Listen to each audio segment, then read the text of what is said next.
സണ്ണി ജോസഫിനെ കണ്ണൂർ ഭാഗത്ത് അറിയാം. എനിക്ക് തോന്നുന്നില്ല ബാക്കിയുള്ള സ്ഥലത്തൊന്നും അത്ര അദ്ദേഹത്തിന് അറിയും എന്നുള്ളത്.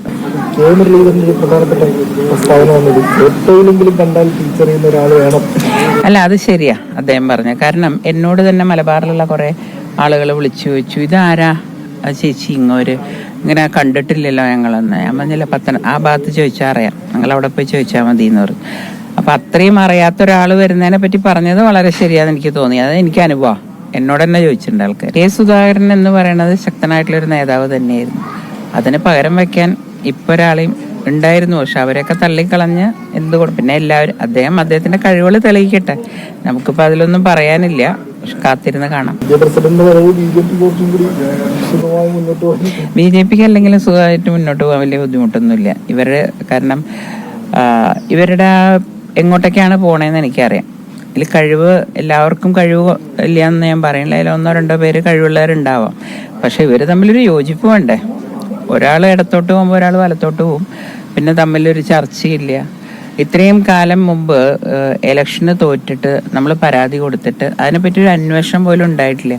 പിന്നെ എങ്ങനെയാ തെറ്റ് തിരുത്താൻ പറ്റണേ?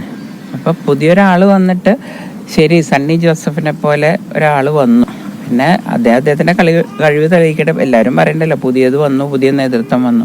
ഇനി അതൊക്കെ ഒന്ന് നമ്മൾ കാണാം. ഇത്രയും ഞാൻ പറയുന്നുള്ളൂ ഇതിന് ഉത്തരം. അല്ല, അദ്ദേഹം നല്ല കഴിവുള്ള KPC പ്രസിഡന്റിനെ തെളിയിച്ചതാണല്ലോ, പിന്നെ തെളിയിക്കേണ്ട ആവശ്യമില്ല. പക്ഷെ എന്തുകൊണ്ടാണ് അവരൊക്കെ മാറ്റി നിർത്തി, സീനിയർ നേതാക്കന്മാരെല്ലാവരും മാറ്റി നിർത്തി? ഇപ്പൊ ഞാൻ പറഞ്ഞില്ലേ, ഇപ്പൊ മുല്ലപ്പള്ളി രാമചന്ദ്രനുണ്ട്, പിന്നെ അങ്ങനെ വളരെ സീനിയർ ആയിട്ടില്ല, ഇവരൊക്കെ മാറ്റി നിർത്തിയിട്ട് എന്താണ് ഇവരിൽ കണ്ട പ്രത്യേകത എന്ന് എനിക്ക് മനസ്സിലായിട്ടില്ല. അങ്ങനെയൊന്നും പറയാൻ പറ്റില്ല. അവർ പറഞ്ഞിട്ടില്ല എന്നല്ലേ പറയുന്നത്. അവരങ്ങനെ പ്രത്യേകിച്ച് ഒരാളെയും ഇവരങ്ങനെ തീരുമാനിച്ചതായിരിക്കാം എന്ന് എനിക്ക് തോന്നണേ. കാരണം കുറച്ചു കാലങ്ങളായി ഇപ്പോൾ ഉമ്മൻചാണ്ടി സാറിനെ പോലെയോ അല്ലെങ്കിൽ AK ആന്റണി സാറിനെ പോലെയുള്ള നേതാക്കളൊന്നും ഇപ്പോൾ ഇല്ല.